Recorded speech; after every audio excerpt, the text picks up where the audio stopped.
Hello and welcome. Happy Friday. I'm your host, Sarah the Pivoter Kalmeta, and I am here with several members of the South Texas Business Aviation Association, as well as my dear friends in the industry.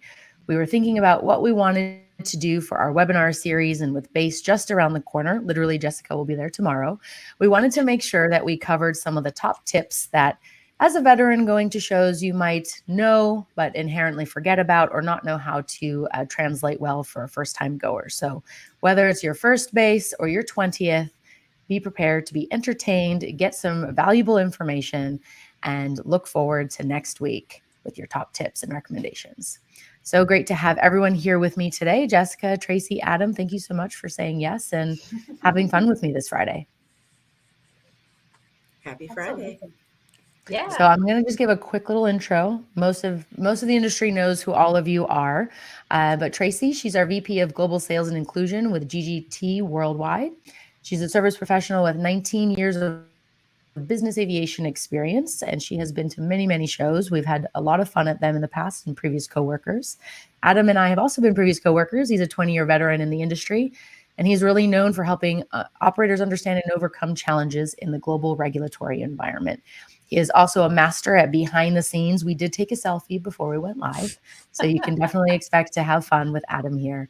And Jessica is one of the top 40 under 40 honorees, Vice President of Global Account Management at Fueler Links with over 10 years in business aviation. So we have a lot of different aspects and perspectives of the industry, which is also really important because depending on where you are, you might have different focus, different goals, and different reasons for attending a show. So we're going to dive into best practices, share some of our experiences of maybe some faux pas that have happened, the things that worked really, really well, and what we've seen change and stay the same over the years. So I'm going to go ahead and just get started and ask Tracie to kick us off with what are you looking forward to most next week? Well, I would say it's always good to see people that you haven't seen. It's been a while since I've been to a show, so several months. So not just your clients and colleagues, but literally everybody. I always say if you're a hugger, you're going to get a lot of hugs at the show. But reconnecting with people is invaluable. If you've been in the industry for a while, you know what it was like during COVID for that year and a half, that 2 years, and not just the sense of community, but literally being able to do business is a game changer whenever you can see people face to face. It's so much easier to build trust and connectivity. And I am really looking forward to just doing that again in person. Amazing. Well, we've got several people joining us live, which is so great to see. And happy Friday from Jessica Belcher. We're really excited to see you next week. Juan Munez and Ryan Nolan, thank you so much for being here with us. And yes, Tracie, it's great to comment also on that shift we've seen from pre-COVID, during COVID, and back, and the value that coming all together really gives to us. Jessica, what would you say from your past 10 years in the industry? What are the things you're looking forward to next week at BACE? Oh, I think every single one of these events, no matter what it is, how big, how small it is, it's going to be fulfilling to some extent, regardless of what role you're coming from, regardless of what company you're representing, or if you're just going there to meet and network other folks. It's really like a one size fits all for the industry. And I think that it always empowers you even more to what Tracie really talked about is specifically just seeing and getting that interaction with the people one-on-one. And I love that. I love that feeling of, interacting with other humans that, fulfill the same kind of dreams and the same energy and the same excitement about these events and about their career and about their role and their path and stuff in life. So I'm really excited the fact that it's just so inclusive for everybody. Anybody can go and anybody can feel like they're a part of something, regardless of your background or where you come from. So that's why I feel like anybody can fit in, like myself. So I'm excited to be there and see everybody there too. Amazing. Yes, because I think it can be daunting, right? When it's such a big event, the National Business Aviation Associations, this is their biggest event right? And there's thousands of people that are coming. There's, exhibits, there's aircraft on display, there's a huge convention center. And so it can be very overwhelming. There is certainly a lot to take in. And that's why it's so important to have a game plan and to also know that you're welcome there. It doesn't have to be, your certain position or a certain company type. Everything that you can imagine is there for us to experience. Adam, what about yourself? You've been to BACE many, many times. What are you really looking forward to next week? Yeah, I think some of the things that Tracie and Jess said about community is really important. For me, it's connecting with those tribes. Depending on your experience in business aviation, or maybe the different jobs or different roles that you've played, you may be a part of several different things. So for me, it's meeting up with the people from STXBAA. It's meeting with the alumni from the 40 under 40. It's meeting with the scheduler and dispatcher members and family that I've come to know and be close with over the years. And so it's, an opportunity where we're all going to be in that space to connect and kind of, bring all of those different groups kind of together for you so that you can kind of map out, what the go or hear from what everybody's doing and kind of map out what your go forward kind of looks like. But I like to touch base, kind of first with everybody that I know in those different orgs, and then start kind of building out to new things and trying to meet new people, learn new concepts, learn new material. All of that is kind of there for you. But the first thing I do is try to check in with the tribe. Love that. Yes. And it's so important, right, to make sure that we continue to cultivate those relationships that we've built over years and see those people, because it can be very easy to become siloed, especially if you change jobs or companies or you're in a certain specific facet of the industry. And if you're only going to see, that little piece of the puzzle or of the pie, then you're missing out on a lot of new experience, new information, maybe updates to technology that do impact your business. And so it's really important to have that intentionality in your focus when you're going in. So speaking of that, that's one of the number one things. We have this amazing graphic that we'll put up on the screen in a little bit that the South Texas Business Aviation Association's wonderful Maho put together for us. We did a very basic Word document last year, and then she made it look amazing. So thank you, Maho, for doing that. Setting your goal, right? Knowing what your goals are when you're going to be there. Do the three of you, is there any specific goal that you have this year that you want to accomplish aside from what you've already mentioned that you're looking forward to? I think from my perspective, one of the goals is with my current subcommittee for NBAA, it's really creating more educational content around the environmental sustainability side of things, because it seems like such a daunting side to our industry for a lot of folks that haven't been involved. So I'm just trying to do my best to ensure that the group and I are presenting the information and presenting the education side of things as clearly and as easily understood and digested as possible to get more people involved and to get more people to even get that light bulb to go off, and I think that's what we all want with what we speak about and what we're passionate about, is finding new ways to educate people and to get new folks involved in, even if it's one person that gets inspired by a piece of content that you share or something that you say out loud, or even some sort of action that you do. You may not know that, but then it happens and it triggers this unbelievable domino effect. And so that's probably one of my goals every single time, is to really kind of latch on to that, how can I make an impact and what does this look like for me, big picture wise and also like granular wise. And, the subcommittee for me is one of those kind of smaller components of why I go and why I attend and why I'm excited about what I speak about. But I think it's a lot of different things that we just want to like share some sort of content and get somebody else excited about either what we do, our past, our future, our career. How do you get to the point that, Tracie got? Like, how in the heck do you get to her level, right? Like, you want to hear her story. You want to hear how Adam got there. You want to hear what, you, Sarah, have done in order to create your own business. Like, these are the exciting things that we kind of branch together. And then, that's part of the conversations that we should be having when we interact with people in day-to-day life, regardless of your role. I have a question. Absolutely. Jessica, what was the name of your what is the name of the subcommittee? Sure, it's Environmental Sustainability Subcommittee Perfect. for NBAA. So something that you mentioned is you just don't know, and that's something that I was going to mention on. No matter if you've been to 100 shows or this is your first show, you don't know what you don't know. You don't know everyone that's going to be there. You don't know every party that's had or every education session or every subcommittee, which I'm on the Endeavor group. So if you're looking to volunteer, come find me as well, and we can talk on the show more about NBAA's Endeavor group as well.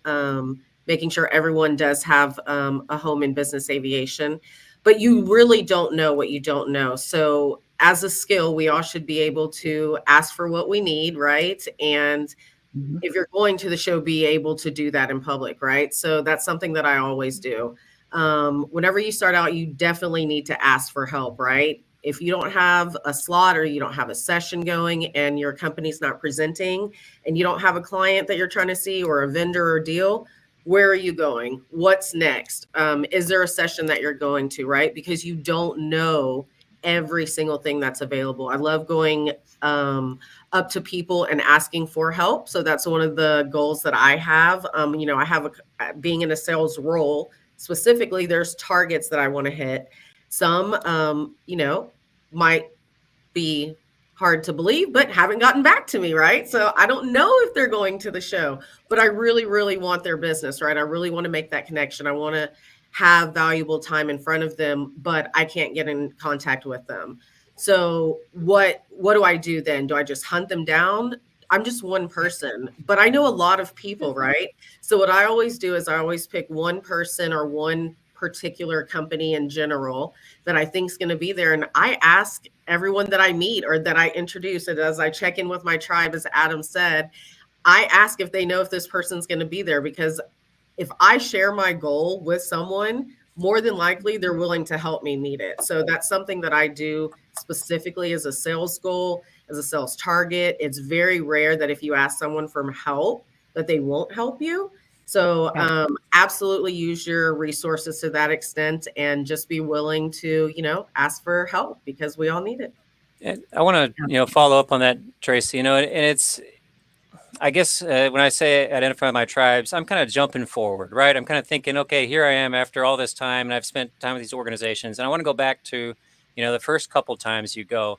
And I really always thought BACE when I first got there, or even these conventions, was a place to go tell people about what I know, right? Like you're just waiting for somebody to come ask you questions that you know the answers to. You're standing out there in the aisle. You're thinking, oh man, I am a really important cog in this big machine that is going on.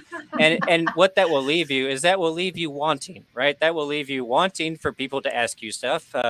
But it's really not about you per se and what you can get out of these shows. It's about asking questions to everybody you run into. The way that I ended up in places like Schedulers and Dispatchers Committee, for somebody who's not a dispatcher, was asking those types of questions, asking people what they do, asking people how they connect, asking people what makes them, what part of the industry are they in, what are they passionate about, and hearing these same things. And then that gave me a sense of, okay, here are some of the things that I don't know. That's when I got out of trying to tell everybody things that I did know and started trying to identify things that I didn't know, and stopped talking to the people I already met and try to talk to the people that I didn't know. Things really opened up, and it took years to figure out that concept, just because you're so focused on your goals or your business goals or even just your organization. And it takes some time to get your footing and kind of realize that there is this much bigger picture that is business aviation, that with all sorts of different opportunities that are out there. So asking questions, asking people about it, even your clients. Don't tell your clients about your products, just ask them questions about their problems.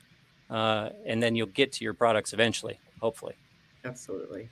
Yeah, Adam, that's a great point, because when you ask questions, when you bring curiosity to the table, then instead of trying to prove what you know or kind of showcase, which is a very natural thing that we all want to do, especially when we're new in the role, like you mentioned, or new to the industry, it just allows for a better and more engaging conversation, and you will learn a lot more in that series of questions you're asking.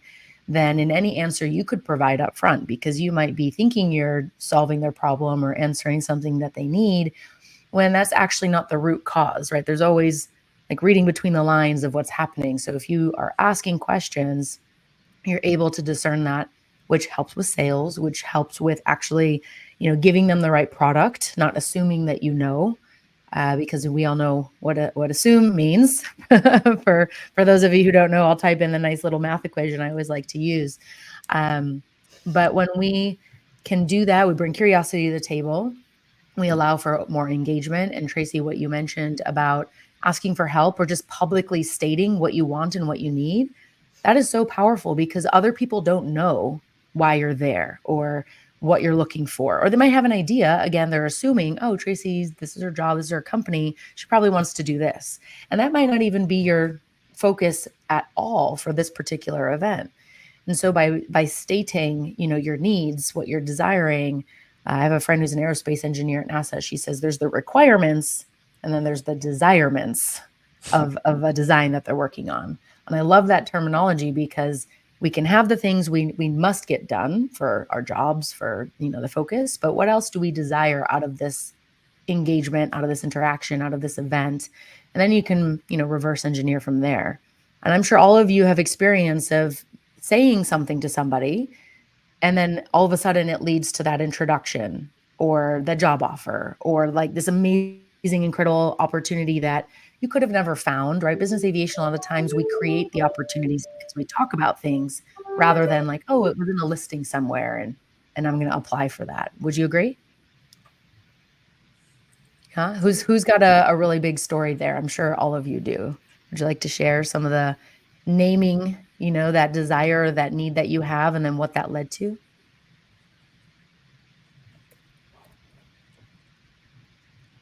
There's probably so many. I think Adam has one. I see his brain kind of going through this one. I can think about last year, right? Let's just look back at last year. And I was fortunate to be a part of a couple sessions, and one of them was specifically about networking, and Jess was there on that panel. And we took some real, specific steps as we kind of went into that presentation and said, we want this. And when we say we're going to network, it's one thing for the five of us to get up here and say, hey, you guys should all network. And here's everybody thinks they'll answer your questions. They're all nice, talk to each other, do those things. You can say that stuff, but we wanted to be more committed to it. And so, we put out a WhatsApp group and said, if you're here in this room today, come be in this WhatsApp group. And it's something that's still going on.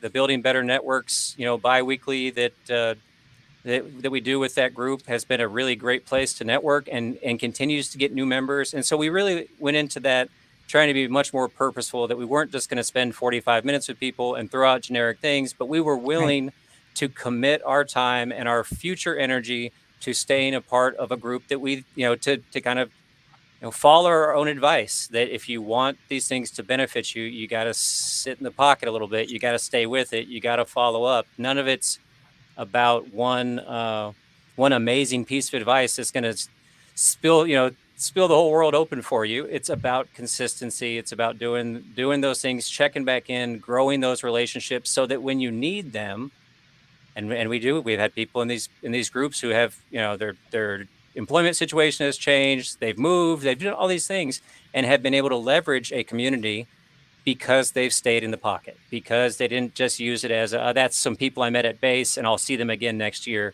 They said, let's talk from now until we see you again next year at BACE. And that goes back to some of the stuff we talked about in schedulers and dispatchers. So I was on that committee, is how do we connect these conferences? How do we connect this year's experience to next year's experience and stop making it transactional?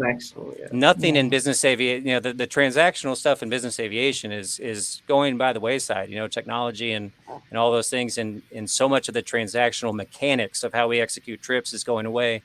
And in the things that people need is the direct connection and consultation and relationships that truly matter, versus the comms support they needed in the past. So, and to do that, you have to spend enough time to build a real relationship where people feel like they can count on you if they ask, or don't feel afraid to ask because they have familiarity.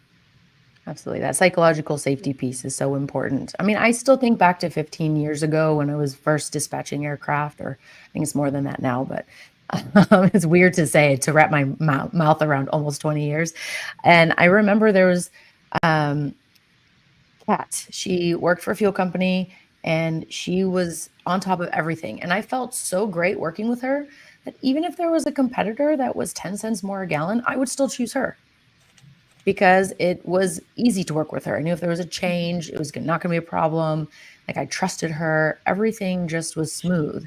And that's why these events are so great, because it's not just, the email that we had to talk with someone. Like, this is a real human being. And there's certainly been a shift. That doesn't mean that there still aren't some legacy transactional type of experiences out there, but they're phasing out as, the industry has evolved, technology has shifted, and people are realizing that we need to communicate in different and better ways. Obviously, generational differences come into play there, how we communicate and share information. I recently saw something, speaking about generations, the Gen Z, like some of the words they use, it's just like, Oh, I have a we've got a 13-year-old. lot of work to do. It's good fun. I have a What these 13-year-old. words mean. Yes, I'm sure, that's Tracie, been your fun. son is probably Yes, using some of this lingo that's been now, great. right? But Sarah, you brought up communication and competitors. One of the things that I wanted to add that I think people forget about, and it's always a good reminder, regardless of how long you've been in the industry. This is such a small industry. We don't have to say it, but I will say it because we haven't made it to Vegas yet. So it's a great time to remember things while you can. But it's such a small world. So we're all here to do a job, regardless if you're in sales or not. You never know what can happen 5-10 years down the road, if you might be working for your biggest competitor later. Or if maybe a client that you're speaking with just had a meeting with that competitor, and perception goes, is the rule. So just remember, whenever you are networking and you're having conversations, that we always talk about being mindful of our, proprietary information and speaking about client details, but reputation as well. So just make sure you're speaking in the best light possible about your competitors, because you never know. You never know. Especially if you're speaking loudly in the chandelier bar, right? Like, absolutely. Yes. I mean, the chandelier bar is definitely where there's a lot of accurate in many ways after the event. Yeah.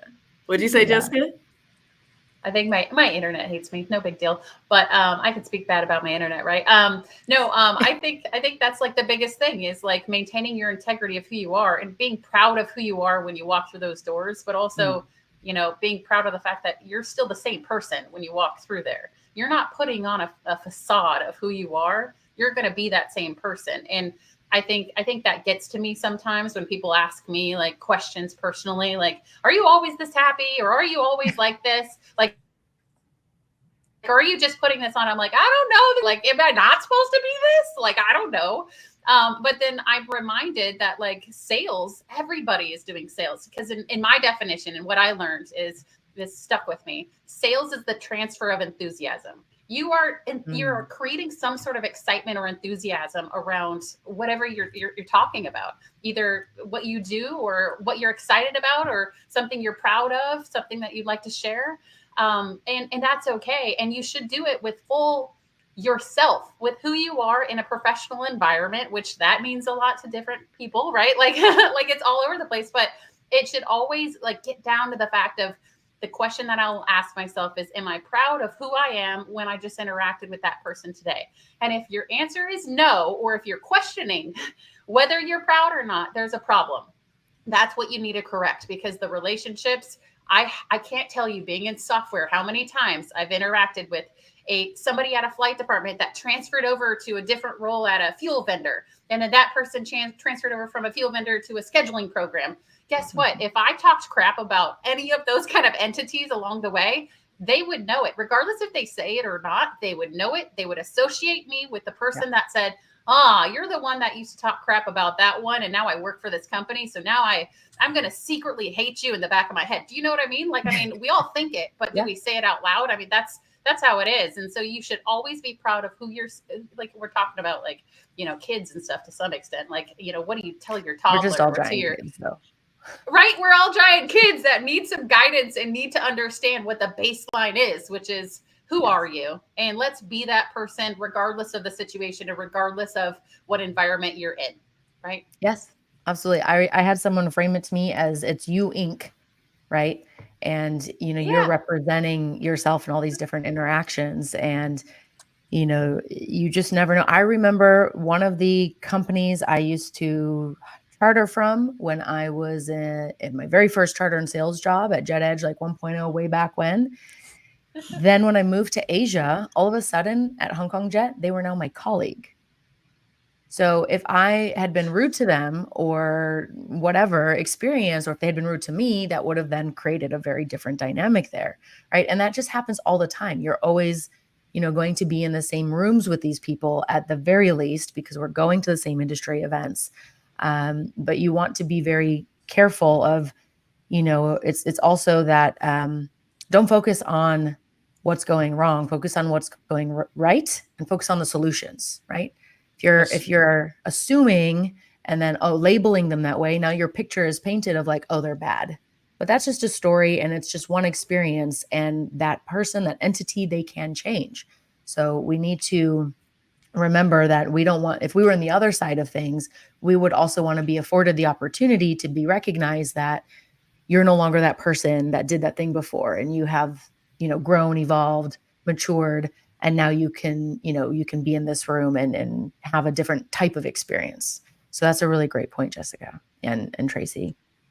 Yeah, and so much what you're talking about, authenticity and making sure you leave the right stuff. You know, you're there representing your company, and you said, you know, the individual Inc. I love that you're there representing your company, but you know, you're there creating a brand, and whether that means, you know, putting an @ tag on yourself and something like that, or it's just your, or just Me too. or just They're the pivoter, like, or just your brand on, you know, how people know you in a professional setting and what they expect from you, and if they come to you with questions, do they expect to get correct answers? Do they expect you to be timely? Do they expect, you know, all these kind of, you're always laying this groundwork for people, and sometimes you take it further and social media pulls that all in, so we stay connected even more so. But you know, you want to respect and make sure you're servicing your personal brand. You know, and doing good things for yourself is only going to reflect well on your organization. Sometimes I was way too direct, you know, nail and hammer about how I went about shows and trying to do organizational, just stay so tight into organizational specific, creating competitive feelings that don't lead you to an educational mindset. You know, it's good to be competitive. It's good to want to win, but you can also learn from your competitors. Sometimes you can learn what they're focused on, what they're doing in a very soft way, and understand maybe what their perspective is on this business you obviously are both in. So respecting your personal brand, servicing your personal brand will help service your company goals as well, without having to be inauthentic on either side. Absolutely. And by doing that too, you also will find those misalignments more quickly, because you're not trying to pretend to be something that you're not, right? And so when you find those misalignments, then you can ask yourself those questions of, is this the right space for me? Maybe I'm actually better in a different role. Maybe you're on the right bus, but in the wrong seat, right? Or in the right aircraft, let's say, but in the wrong seat. And you know, the weight and balance is off. So you move to a different place, and now all of a sudden this is the lane you can go fast in, and you can do really, really well in. And so it's being honest with yourself as well, to maintain that authenticity, and then recognizing that your values align with the company values and all of those kinds of things. So that's a really great point. If anyone would like to learn more about human behavior, particularly before you go to an event, I really highly recommend this book, Surrounded by Idiots, by Thomas Erickson. He has, everyone smile always. It is an excellent book. It's very humorous. You're going to be chuckling as you read it. And it is basically using the DISC, or what originally was known as the DISA profiling method, to understand predominant personality types. And the way the book is designed is you'll be reading it, you're going to self-identify, you'll be like, oh, this is Adam, this is Tracie, this is my mom, this is my boss. Oh, I get it now. I get why every time I do this thing, they get irritated, or they don't do it and I get frustrated, but I'm not actually approaching it the right way.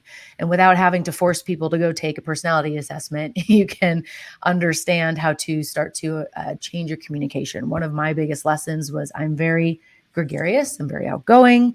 I like to talk to people, right? I get charged up by people, but I also need some downtime on the back end. So I'm a bit of an ambivert. But if I'm approaching an introvert and I come in like, oh my God, hi. And I'm just really big and a lot of energy, they're going to be like, where can I go to get away from this? Right? It's too much.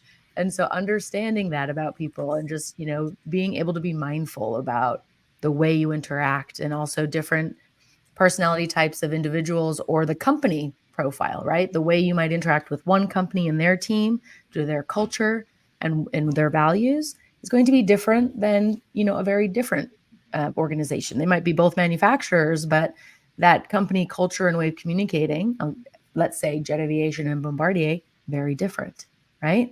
When they're at the service centers, if you're talking about Gulfstream and Bombardier as manufacturers, very different. But that's something that takes time and intentionality to learn. And so that's where, having the preparation before you go, understanding who you're meeting with, so that when you're there, you can be really, really impactful, is very powerful. Now, one of the things we talked about, planning for arrival, what are some of your top tips about planning for just getting there? What are the Check the weather. Check the weather. Check the weather. That was something before we went live. We're like, what's the weather going to be like? Oh, we should probably check that. Yes.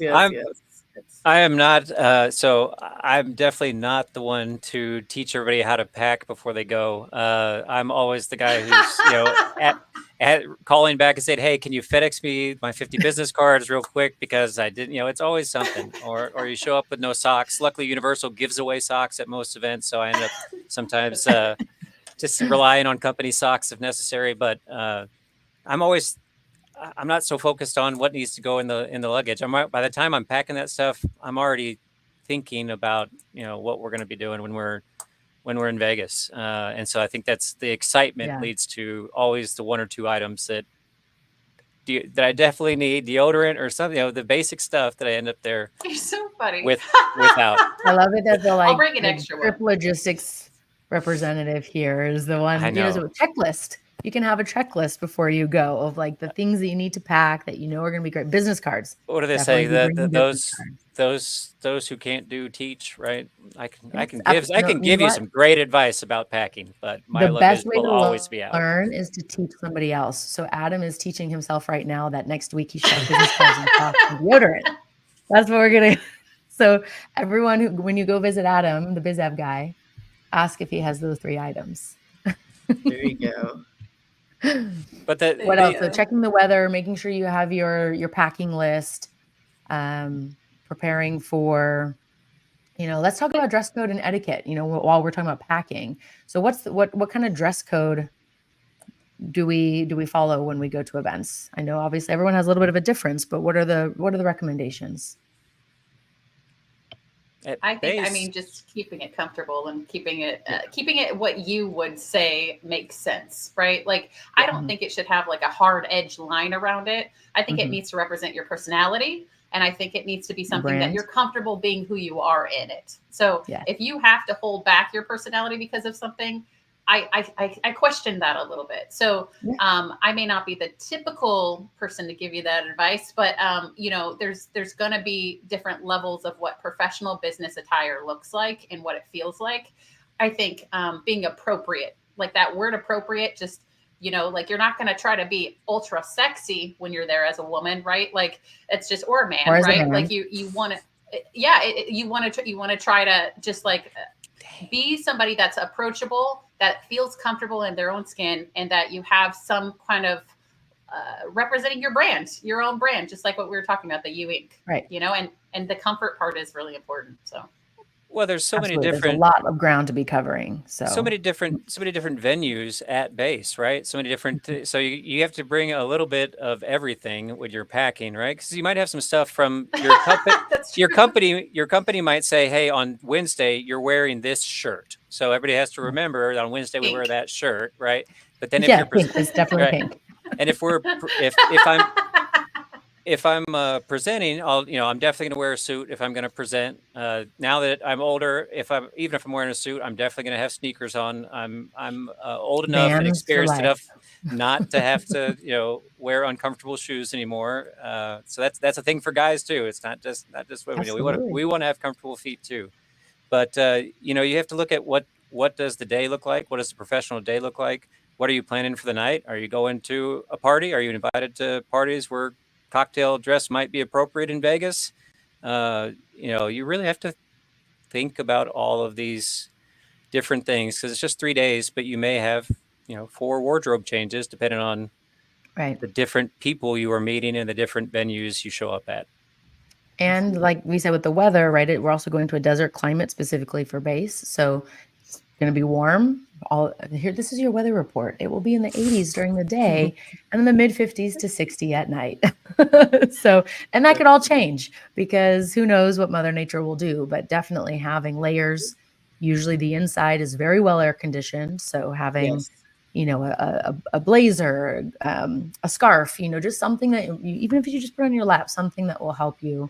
If you know your hotel is kind of far away, bringing those items with you so that you can change easily and still get to the next venue without being late or stressing yourself out trying to deal with traffic on the strip. If you haven't been to base before, if you haven't been to Las Vegas before, maybe reach out to somebody who's been to Vegas to talk about how you should travel, on the strip or off the strip, so you don't end up in a 2-hour Uber ride or something like that that's unnecessary.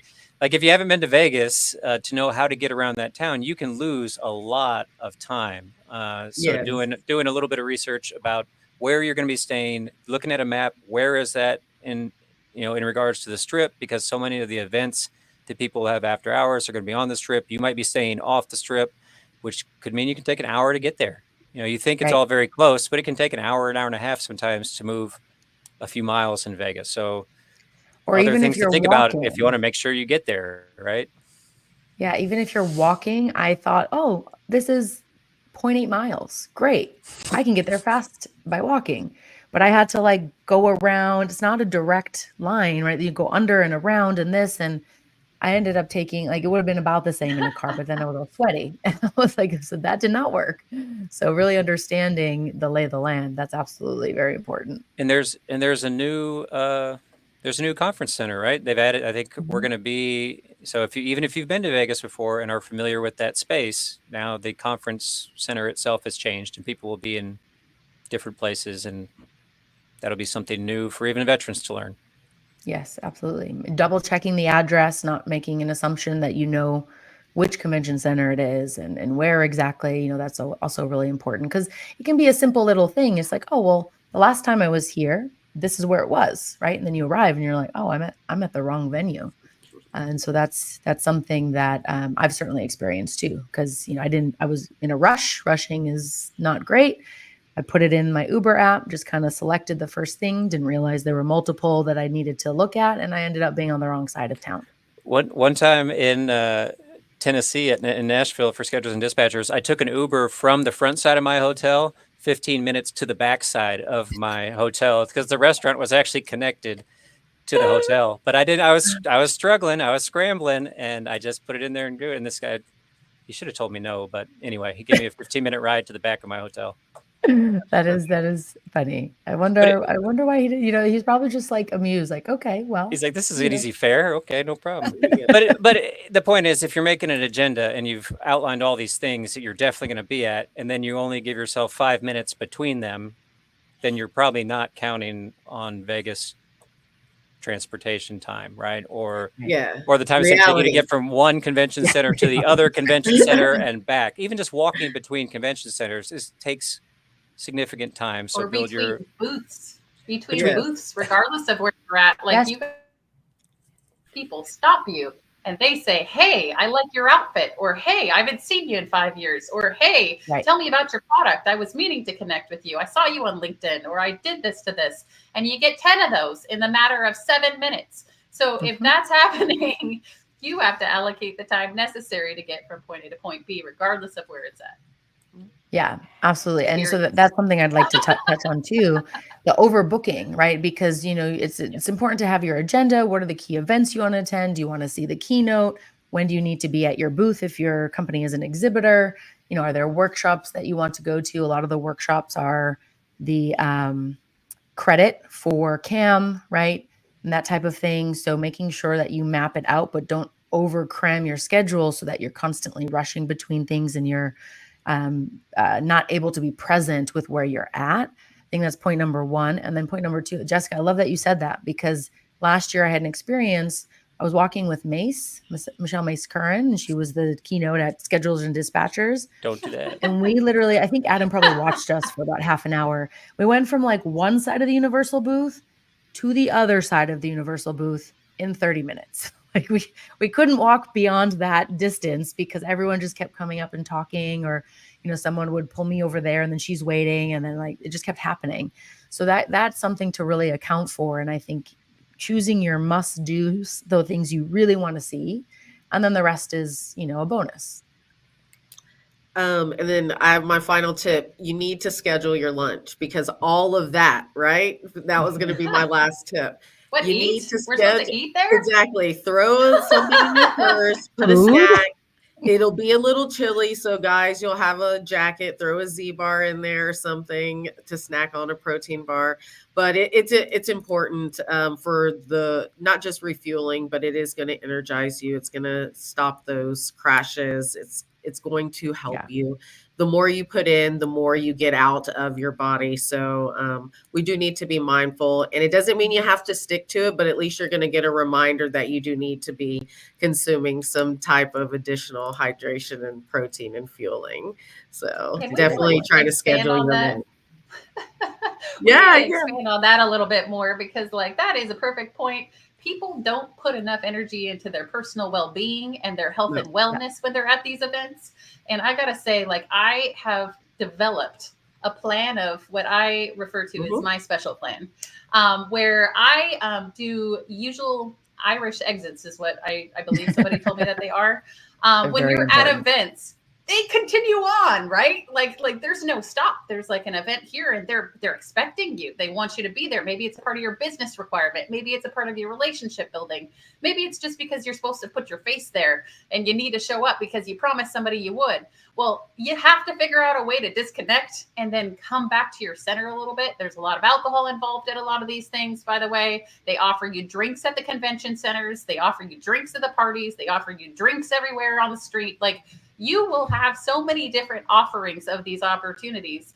And for me, my whole game plan is Irish exit out of the places that I can. I'll pick a couple. I can't do everything. You cannot be everybody. Please, yes, just say no. You cannot be everywhere at once. And don't feel like you're letting anybody down, because they're asking 15 other people the same question. Okay, so pick the ones that you need to be at for whatever reasons you decide are the most important, and then leave. What you do after that, up to you, but my suggestion personally is I take a bubble bath.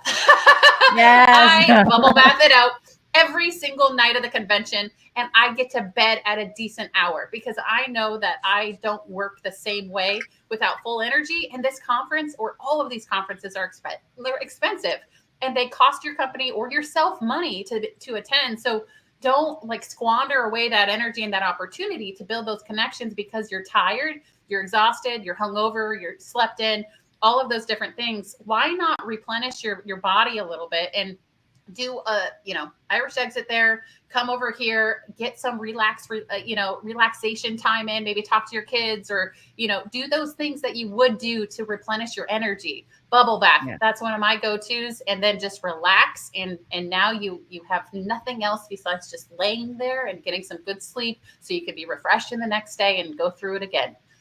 My suggestion. Yeah, that's a great suggestion because, as Tracie mentioned, we can get so busy and focused that we forget to eat, we forget to drink. It's really important to stay hydrated. I grab those the fizzy tablets like Baraka or electrolytes, put them in my water, so I'm getting that through the day. It definitely snacks. Snacks are great. You don't want to be on a sugar low, and you don't want to just be grabbing candy that might be at some of the booths. While that's great, that's not great sustenance, right? That's not very nourishing. That'll lead to those crashes. Things like just going outside for 5 or 10 minutes and just like not having an interaction, just getting some quiet time, or, maintaining some part of your routine. If you normally meditate for an hour, maybe that's not as easy to do here, but maybe you do it for 10 minutes, right? Like, what are the non-negotiables that you're going to bring to make sure that you're taking care of yourself, you're fueling yourself, you're replenishing yourself. If you know those things, your boundaries, then you can better prepare for all of that. And yes, there's a lot of alcohol around, but now there are a lot of zero proof drinks available. That's not just cranberry juice or water, right? So you can ask for mocktail versions. I did that at several client dinners last year. And then some other people were like, oh, you can do that? Yeah, I want one of those too, right? So you don't have to feel the peer pressure to drink or to do anything. And I myself now, I'm a fan of the Irish exit. Adam, do you have any more comments on that? No, I mean, my career and my experiences at all of these things have been much improved as I've gotten older and much more responsible with them. I can only sing the praises of what Jessica has said, minus the bubble bath. I've never tried the bubble bath, but maybe that's what I'm missing. Maybe this now. is your opportunity. Your feet and your body will thank you. That's what I'm looking saying? for. But it's kind of like you're kind of like body. saying, let's de-Vegas. The conference is happening in Vegas. So try to de-Vegas the conference as much as possible when it comes to sticking to your professional and personal goals. There's time for fun, but if you can de-Vegas Vegas as much as possible, you'll probably come out better for this conference. Yeah, absolutely.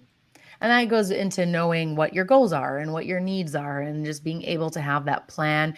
And also, being the pivoter, I would recommend that you allow for flexibility so that you can pivot, right? If you had a certain plan and then something comes in and changes that, be open to the change. If it's going to take you away from a commitment that you must do because it's part of your company's requirements, or you have an engagement with a client, obviously you have to take that into consideration.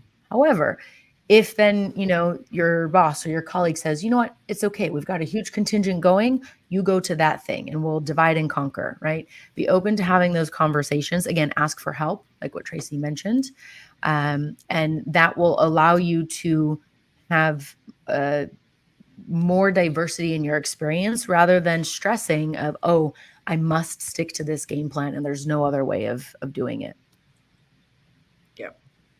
Be stubborn. We're all pretty used to it in business aviation, but still sometimes with our own personal experience, we can be a little bit more rigid. And so, being open to those changes is powerful. Absolutely. I was going to say, be stubborn about the goal, but flexible with the plan. Ooh, I like that. I like that one. I like that. That's Stubborn nice. about the goal. There's a little fire to flexible. Yeah. Oh. See, I knew we were going to have some mic drop moments. This is why I love putting it up on the screen. That too, Tracie. I love that. That phrase is really, really, really helpful and impactful. It brings me to kind of like, if you are doing any kind of hard sales, or you're actually trying to find clients at these events, know when to cut off conversations in a respectful way also, because you're really focused on something that maybe you have to adhere to, because this is our lives, right? Like, we get paid based off of our successes at closing deals to some extent. So we have relationships that we build, which are extremely important, but you also have the financial responsibility of some of our roles and our, what we have to accomplish.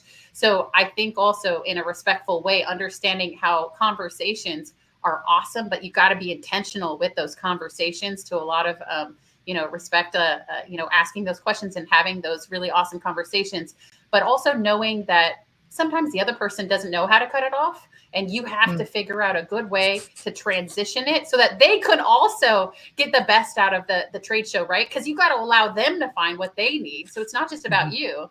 It's like, so here's my trick, okay? And whoever's watching, if I do this to you, know that I do it out of respect and love, okay? Here's my trick, okay? From the book of Jess. All right. So when I'm talking with somebody and I realize that, you know what, there is nothing that I can help this person with directly through this sale right now, either with what they need, because I figured that out. I asked those questions, or what I need to accomplish at this specific conference. If those two, I realize both of those are way out here and they're not connecting, I go like this. I reach my hand down and I go straight to their like belly area to do a handshake. I look down at my hand and I say, well, it's very nice meeting you, so-and-so. And please have a great conference and stay in touch. And then I turn. So that is how from the book of Jess, the best way is, like, if you haven't done that, I used to work in retail, guys. I got to tell you, these are the tricks here, because like when you put something in front of somebody and you look at it, they're so much more likely to grab at it or to understand that they're focused on it now. So when you put your hand down right at their belly, they want to shake your hand. It's just an immediate human reaction. Just like in retail, when you hand them clothes and they feel it and they're like, ooh, that is a really nice texture. I want to try it on. Well, they're more likely to buy it if they try it on. So that's where that came from. Anyways, there you go. You're welcome. The book of Jess. That helps. I love it. I'm gonna test it out. I'm gonna test it out this next week and see what happens. It's great. Respectful still creates the relationship and still feels good, but allows them to flourish. It allows you to flourish as well. So I love this. I'm gonna get us both out of this. Watch this. Exactly. Let me help you. Help me. Yeah. Help you. I mean, am I wrong? No, not at all. Because sometimes it can be a little bit awkward to escape, and it's great to have a wingman or a wingwoman, right? So that you have a hand signal of maybe like, okay, come save me, and interject and things like that. But this is another great option to be able to do it, because I think my strategy used to be like looking at my phone, oh, you know what, I'm late for something. It was great to meet you, and then go leave. But I like this. I'm going to try this as my new strategy. I think the only thing that I didn't mention, which I would, must, is you said wingman. I would take it to a step farther of, maybe not a mentor, maybe not somebody who you're going to give your responsibility of your show success, but try to identify somebody, if it's not in your organization, if you don't feel comfortable in your organization, then look at those other tribes that maybe you are a part of or trying to be a part of, whether it's STXBAA or reaching out to the Scheduled Dispatcher Committee or the Yield Pros or whatever, and try to connect with somebody that's been there before and ask those very common questions of what do I do here? I'm feeling overwhelmed. If you're feeling that way, say those things out loud and be honest with people. But finding somebody to be your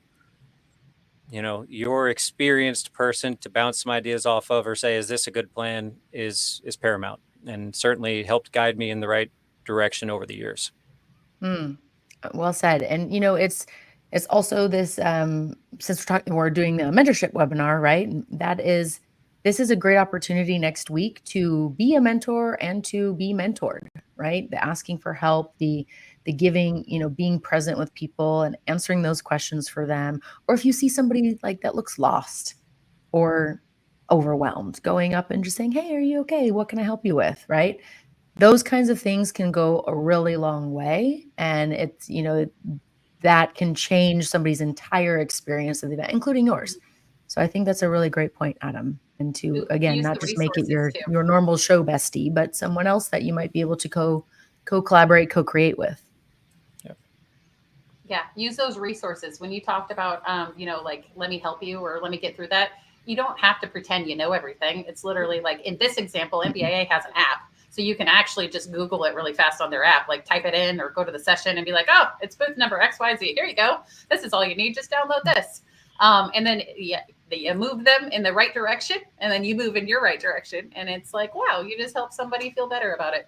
And if you are a super introvert and you don't want to do those things, make sure you download the app. Make sure, because the app is, I mean, like, like, There you or even, go. either way, but especially if you're not going to ask people, make sure you have the app. Everybody should have the app. It's very interactive these days, and a lot of cool tools, from basic Way stuff like we better talked. now. Yeah, what we talked about. I mean, basic stuff like a map of the convention center and where you are in relation to your clients and competitors and all that kind of stuff, all the way down to much more detailed information. So everybody download the app, update the app, be on the app. Where the sessions are, because Amazing. there's amazing sessions out there, especially for this upcoming event, but for every event, like schedulers and dispatchers and the regional events and the base event.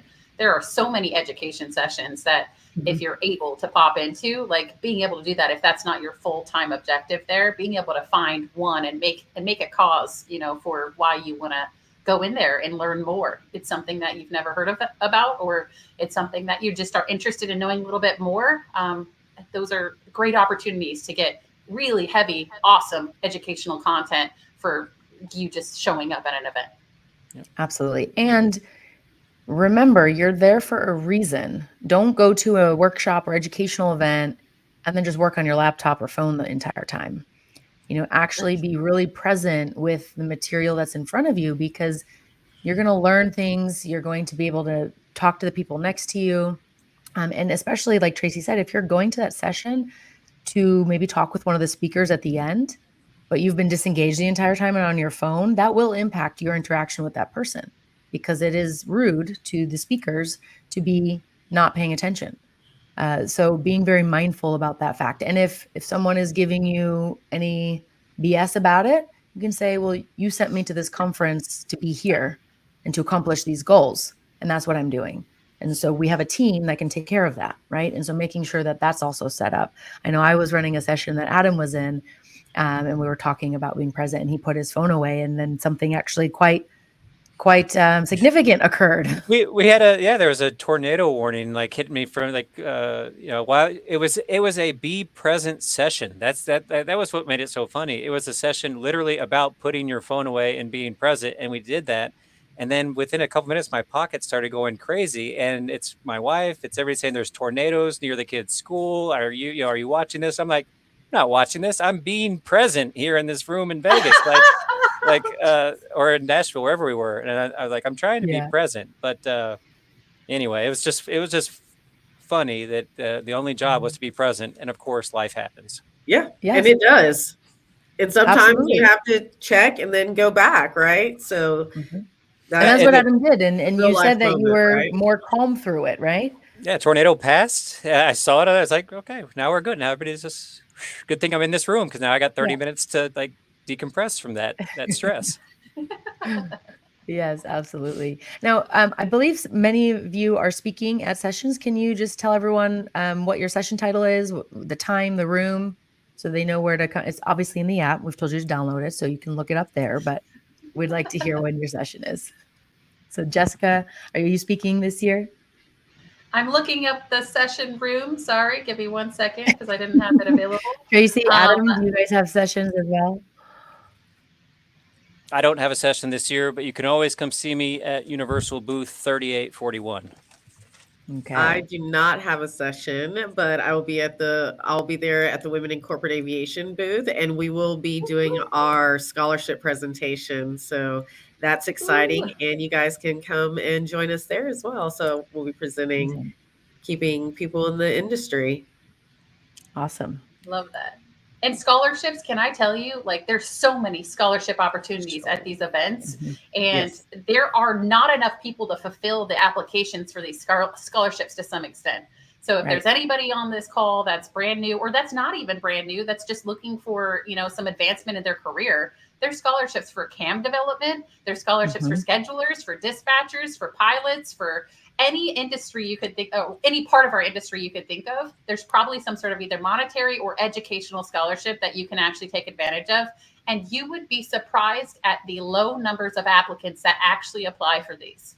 I'm speaking from experience. I've gotten a scholarship before, and I was very surprised. And I was very grateful, but very surprised, because I just know that there's so many people that are so deserving of these scholarships that think they have no chance, which is bizarre. Right. So if you ever need to know some information, I know Tracie, I know Adam, I know Sarah, I know all of these folks on this panel know information about how to apply for scholarships, where they're at, and even can give you guidance, just like what we're talking about with the mentorship.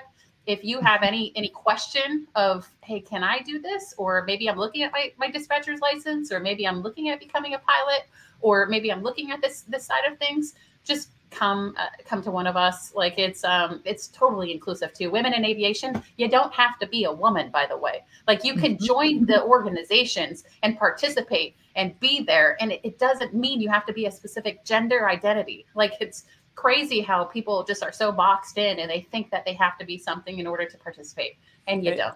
So I think, you know, something else that I hear too, Jess, is people, and I'm applying for a scholarship because I want to pursue CAM. So I'm applying for a scholarship right now, but I see a lot of people kind of rule themselves out, and they say, you know, Adam, you're a 20-year vet. Shouldn't you let somebody else young or somebody new come and apply for that scholarships? But like you said, people just aren't like and I kind of feel like the only way is to kind of lead by example and say, look, I'm submitting scholarship applications. You should too, because this money should be spent on business aviation activities and helping create for our industry. But I hear so many people saying, I did not apply, you know, people who are active in YoPro, active on different committees. And so they have some solid footing in the industry already. Maybe they have a personal brand that's building. And because of that, they say, oh, I don't need a scholarship anymore. And I just don't think that's true. I think we all could use, you know, help. And even if it's not about the money, it certainly helps you commit to your goal. So, so, you know, whether or not I can afford CAM, I have bypassed the opportunity. And this is another way for me to say, no, I will commit to this time because it's associated with this bigger deal. So there's a lot of different reasons why you should do it. Yeah, professional development shouldn't end. And if you think you're kind of above it, then I think you should take an introspective look, and maybe it is for you. Probably get a mentor. Maybe it is for you.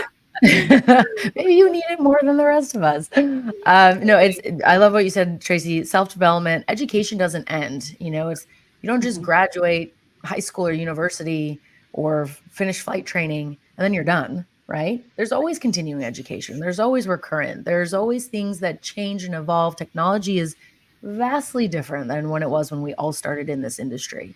And so being able to up level your skills, improve your communication, all of those things, you know, the education is a lifelong journey. And usually the ones who stop learning are the ones who end up struggling the most, or, you know, moving out of management positions and kind of transferring into something else because they did all this work and they're like, oh, I made it.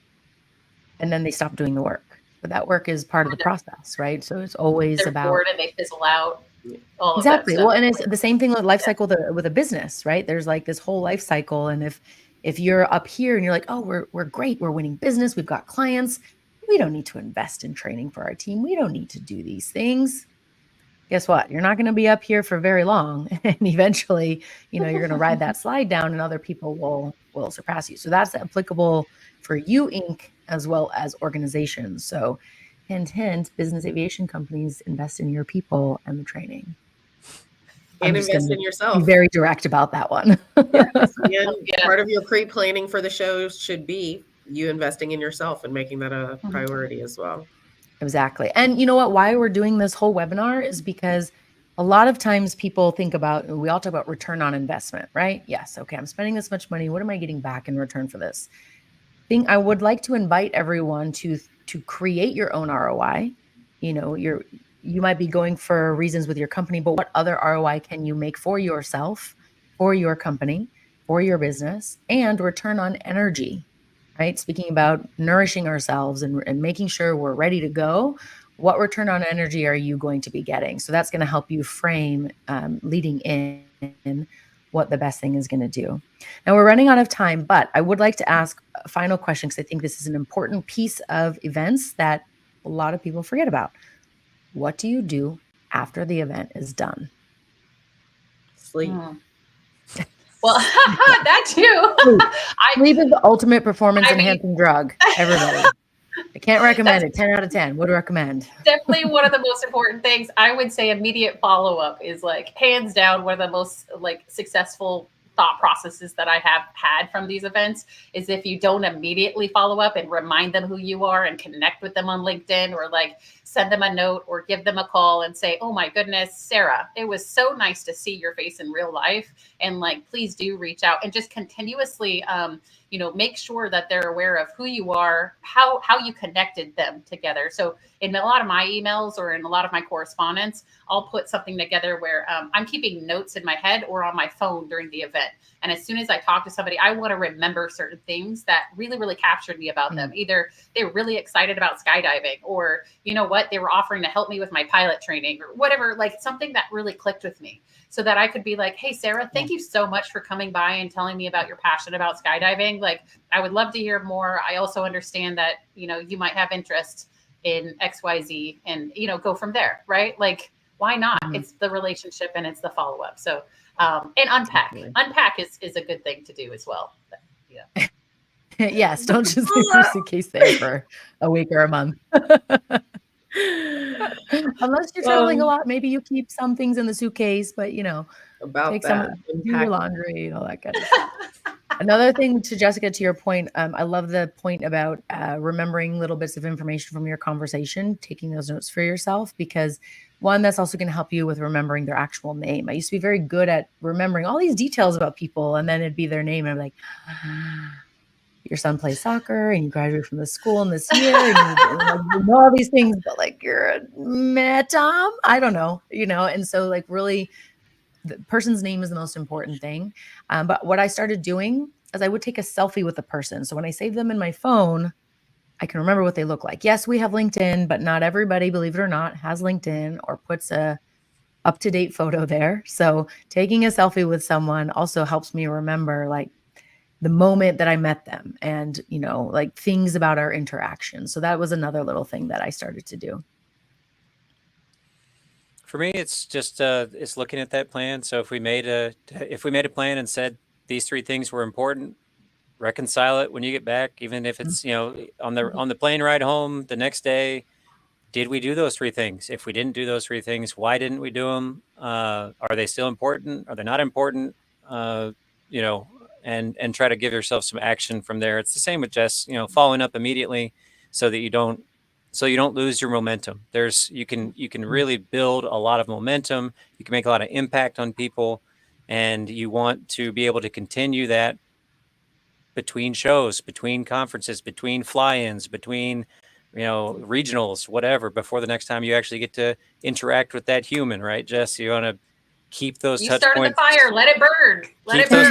Keep those touch points going until you get the chance to see them again. And that looks different for different people depending on what they do, if they're social, if they're email or whatever, but you find the way to stay connected. Yeah. Absolutely. Wonderful. Awesome.